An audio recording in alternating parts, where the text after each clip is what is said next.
Good afternoon. Welcome to our virtual class today.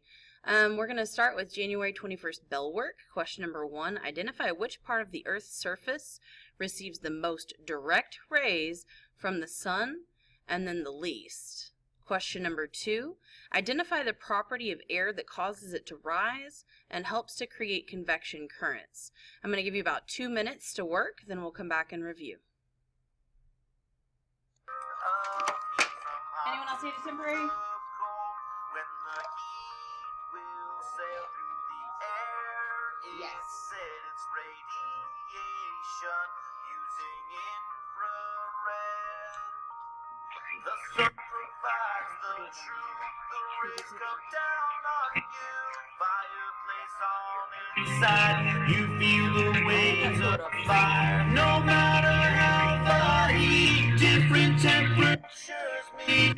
No matter where he's from, hot to cold, how it's done.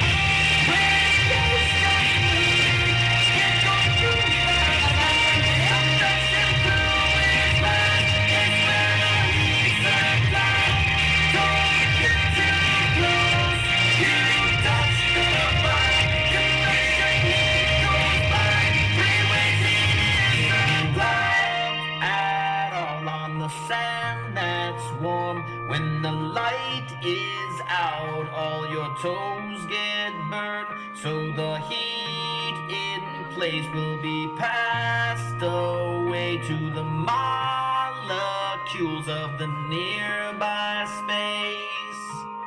All this is conduction, works well in solids, though this heat will come through liquids, but it's true. No matter how the heat, different temperatures meet. No matter where he's from, hot to cold, how it's done.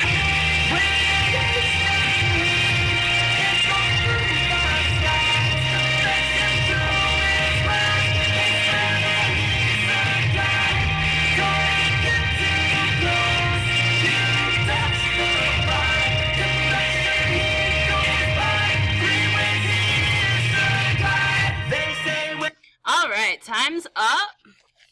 Let's check it out and see what we can figure out for our bell work today. Don't forget, if you didn't already mark out the 19th, I did ask you guys yesterday to make sure you mark out the 19th since we skipped both the bell ringer and the closure that day. All right, let's see if this thing will focus. The what, honey? The 19th? Oh, who was my checker? Someone had just asked. Take it, honey. All right, CJ's coming around to check you if you did answer both questions. Thank you for fixing that. I like that color on you, sir. Okay, where's fear? That is so not straight. Okay, so question number 1.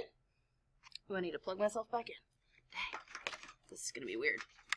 All right, for question number 1, anyone think they have an idea?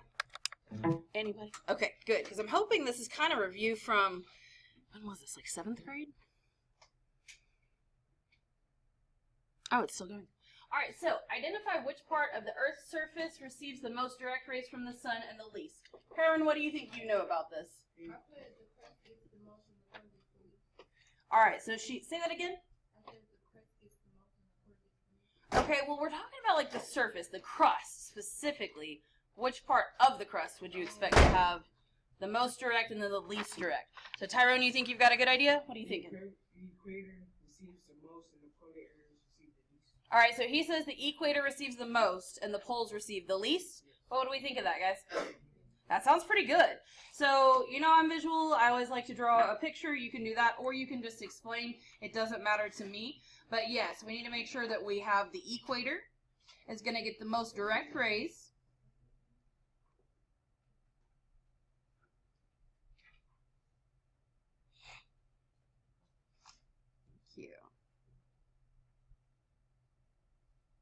From the sun. What do we call that when we get the rays from the sun? It's not touching. Yes, radiation. Very good. All right, so the equator receives the most direct radiation or rays from the sun consistently. We should probably add that word because there are parts that will have more. We'll get to that when we get to seasons. And then the poles. Specifically, the pole tilted away from the sun is going to have the least.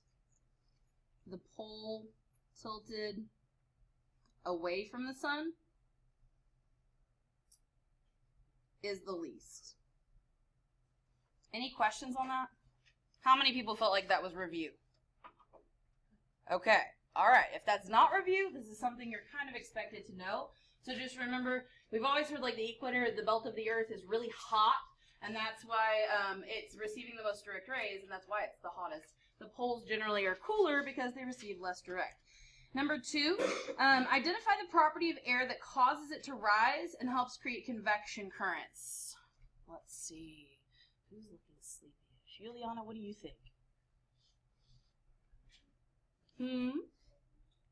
What is the thing that makes like that motion of convection?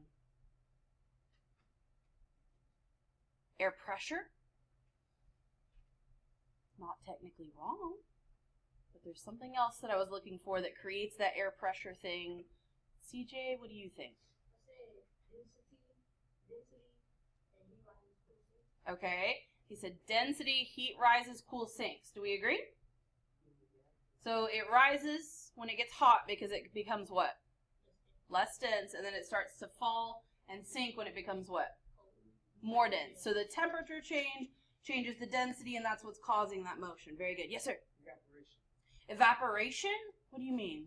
Like evaporation causes convection. It's kind of a similar process, right? Heats up, goes up, and then it gets condensed and cools and falls. So it is very similar. I can see that for sure.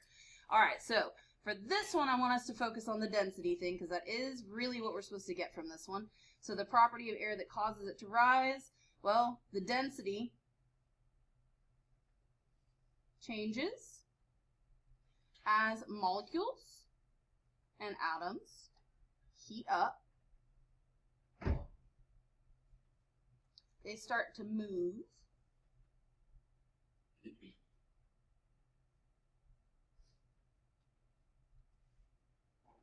And then the cooler, more dense particles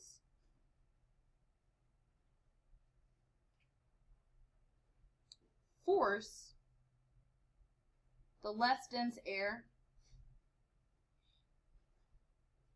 to rise. So we learned yesterday, if you were listening to that Bill Nye clip, that the cold air masses are actually pushing those warm air masses out of the way. So they are kind of forcing this convection motion to happen. Any questions on this part? Okay. All right. Well, yesterday we started our notes. We need to go back to that on page, what was it, 3? Yes, page 3. If you'll flip back to where we were yesterday, let's find our little chart. And what we were looking at on this one, so far we had done Coriolis effect. What do we know about the Coriolis effect so far? If you had to pick one keyword for Coriolis effect, what would it be? Just generally, if I'm in an airplane and I try to go straight, am I going to go straight? No. So what's going to happen? Curving. Okay, so Coriolis effect, it's curving. What's causing it to curve? What is Earth doing? It's spinning. Yes, rotation. This is like the thing if you spin the basketball on your finger. That's that rotation we're talking about. So what was this related to? What's the word? Don't be scared. Say it. The keyword, vocabulary word. It's Coriolis effect. How do we say it? Okay. All right. Very good. All right. So now the next word we learned about, remember that Jackass video? I would never show you such a thing in class. What do we remember this was related to? What do we call this word? Jet stream. So what did you see a jet stream really is? What did you notice?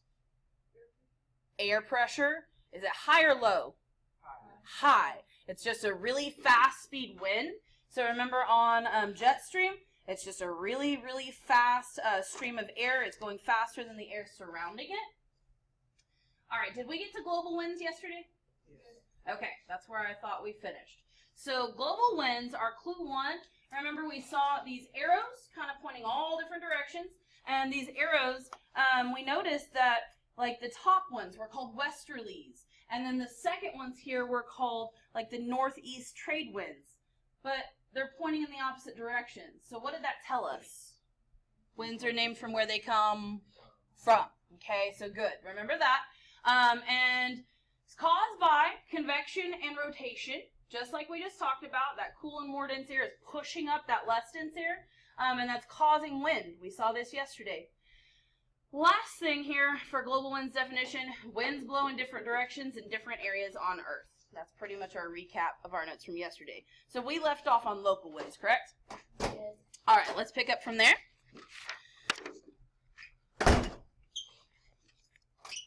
All right, so local winds, clue number 1.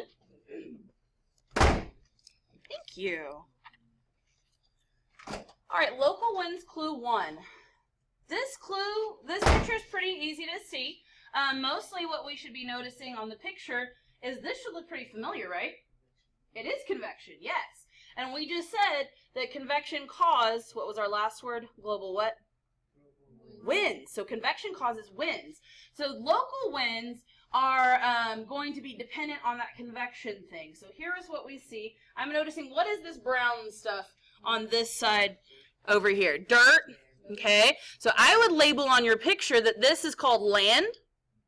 And then what is this blue stuff? It's not blue on your picture, but what would this be? Yeah, it's kind of hard to tell on your picture. So on your picture, I want you to add land on this side and sea on this side, kind of near the bottom. Now, does this look like a day or night kind of picture? All right, so in my top left corner of clue 1, I wrote that this is day, and I put a little sun around it. Just so that I remember, this specific kind of wind, called a sea breeze, is going to be happening during the daytime only. So on the other side of my clue 1 in the top right corner, I just wrote sea breeze. Now remember that winds are named from where they come what? From. So if this is a sea breeze, then the wind is coming from the what? Sea. Yes, sir. Say again. Yes, we'll get to that one next. So you've already noticed clue 2 is a little bit different than clue 1. That's a good observation. Isn't sea breeze like, for example, if they're waves by the shore and you feel the like waves on you? Yeah, when you feel like the wind coming off the waves, that's definitely a sea breeze. Especially if it's daytime. You know it's a sea breeze. So let's look at this picture and kind of dissect what's happening here. So I'm noticing during the day, if I'm on the beach and I'm on the water, which one is going to be hotter? What's going to burn my toes? The sand, right? So I want you to write above your land here that it's hot. And I wrote it above the clouds. Okay, so it's hot or warm, because that word warm, I don't think you can read on your page, can you? I couldn't read it on mine, but maybe I'm getting old and blind. I don't know. Okay, so if the warm sand is burning your toes, what are you going to do to cool off? Jump in the water. All right, so that means over the water, above it, we need to label that as what? Cool. Now, we remember that when air or water or whatever gets hot, any particles, when they heat up, where do they want to go? Up. So now that we've labeled our land, we've labeled our sea, we've labeled where it's hot, we've labeled where it's cold, above our land, we're going to draw our arrows going up. If you can see your arrows, go ahead and just reinforce that there should be arrows here. So the heat's going to rise, and it's going to begin to cool off as it moves away. So we're kind of cooling off, and then once it really starts to cool off over the water, what's going to happen? It's going to fall. Absolutely. It's getting more dense again. Falls down. And then as it falls down, it's pushing that warm air out of the way. So this is how we get that sea breeze. Because here on the bottom, you can see that wind is coming off the water, like Colby was saying. Okay? Yeah. This happened in our time, but me and my family went to Canada and we went to the resort and we... For clue 2, local winds, we're going to see a land breeze. So this one is going to be happening, what does this look like? At night. Yeah, so in your top corner, I want you to write that it's night on this one. I think that was my top left. Yeah, top left. And then this is called what kind of a breeze? Land breeze. So we should have night somewhere, we should have land breeze somewhere, and then let's break this down and figure out what this is. So for a land breeze, we still see that convection thing happening, but at night, what's going to be hot now? The sand or the water? What would be warmer?